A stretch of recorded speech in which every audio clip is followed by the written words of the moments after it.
Today we study about the diffusion. It is physiological process in the cell.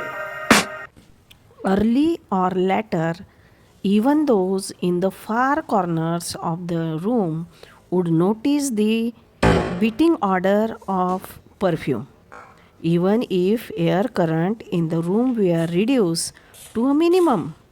The molecules of perfume would spread by a process is called as diffusion. This process involves the movement of molecules from a region where they are high concentration to low concentration. विद्यार्थ्यांनो, आपण जर अगरबत्ती एका रूमच्या एका कॉर्नरला जर लावली तर लगेच दुसऱ्या कॉर्नरला तिचा सेंट यायला लागतो. तसंच स्प्रे जर आपण एका कॉर्नरला केला रूमच्या तर दुसऱ्या कॉर्नरला त्याचा सुगंध यायला लागतो. दुसऱ्याच कॉर्नरला नाही तर बाजूच्या रूममध्ये सुद्धा आपल्याला त्याचा सेंट यायला लागतो. That is diffusion of gases. म्हणजेच इथे हायर कॉन्सन्ट्रेशन आहे, मी इथे स्प्रे केला, इथे हायर कॉन्सन्ट्रेशन आहे आणि हळूहळू रूमच्या त्या दुसऱ्या टोकाला त्याचा सेंट येईल. म्हणजेच काय की इथे जो गॅस बाहेर पडला इथे हायर कॉन्सन्ट्रेशन आहे आणि त्या कॉर्नरला आहे lower concentration. Slowly this gas is diffuse, it's molecules get diffuse to another area where the concentration is low. That means the gas is travel from higher concentration to lower concentration and this process is known as diffusion of gases. Diffusion गॅसेसचे आपल्याला फक्त गॅसेसमध्येच आढळत नाही तर आपल्याला हे diffusion लिक्विडमध्ये सुद्धा आढळून येते. चला तर मग बघूया experiment लिक्विडमधला.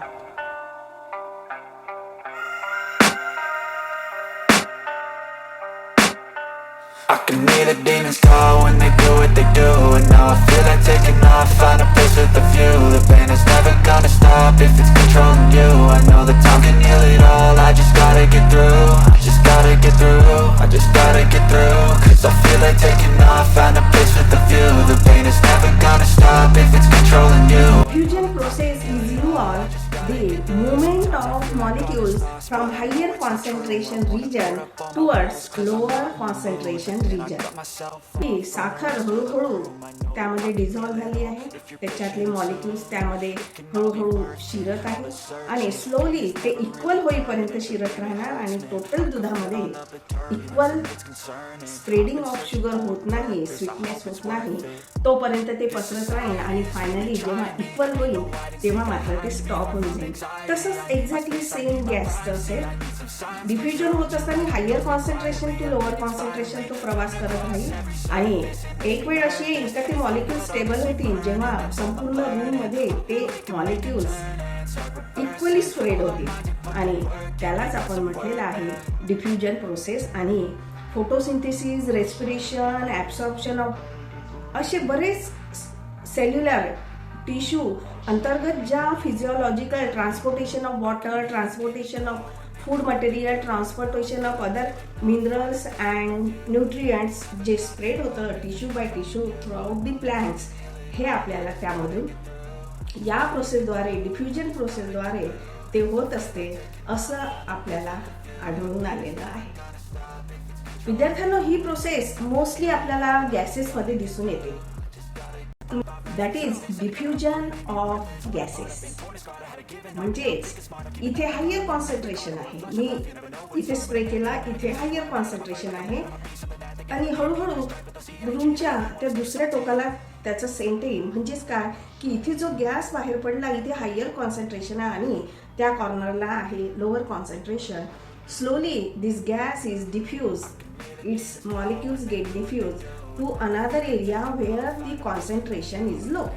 That means the gas is travel from higher concentration to lower concentration. And diffusion process mostly gases मध्ये होते, लिक्विड मध्ये आणि सॉलिड मध्ये होते, but it is restricted very under certain condition but not following solid state. प्लांट्समध्ये डिफ्युजनचं अतिशय महत्त्व आहे. याचं कारण असं की डिफ्युजनमुळेच आपल्याला खूप साऱ्या फिजिओलॉजिकल ॲक्टिव्हिटी होताना दिसतात. त्या म्हणजे कुठल्या? तर सर्वात महत्त्वाचं म्हणजे photosynthesis.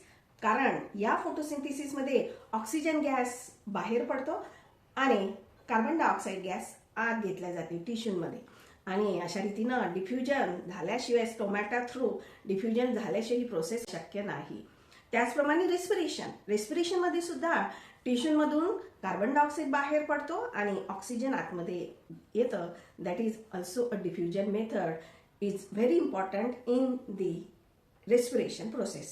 And one of the most evil process in the plant, that process is a transpiration process. You know? Yes, you know that is a transpiration process. Transpiration process म्हणजे काय? तर continuous plant throughout their life, water get absorbed by their root, conduct through their stem and transfer into an environment through their leaves, through their stomata. And in this way large amount of water are transferred into the environment from the ground. This is the evil process. Factors are temperature, density of material, density of substance, density of medium and gradient variation. These are some factors affect diffusion. विद्यार्थ्यांनो, ही process mostly आपल्याला गॅसेसमध्ये दिसून येते. ही process आपल्याला liquid मटेरियलमध्ये होताना दिसते. त्याचप्रमाणे ही process solid मटेरियलमध्ये सुद्धा होताना दिसते, बट इन सर्टन कंडिशन. ती कंडिशन कुठली? तर असं लक्षात येते की गॅसेसमध्ये मॉलिक्युल्स हे हायर कायनेटिक एनर्जीमध्ये असतात, बरोबर. आणि त्या मानाने सॉलिडमध्ये मात्र ते कायनेटिक एनर्जीमध्ये नसतं. कायनेटिक एनर्जी ऑफ मॉलिक्युल्सवर डिपेंड असल्यामुळे ही प्रोसेस आपल्याला सॉलिडमध्ये मात्र ती अतिशय कमी होताना दिसते आणि दिसलीच तर सर्टन कंडिशनमध्येच ती झालेली आपल्याला आढळून येते. So thank you very much. Bye bye.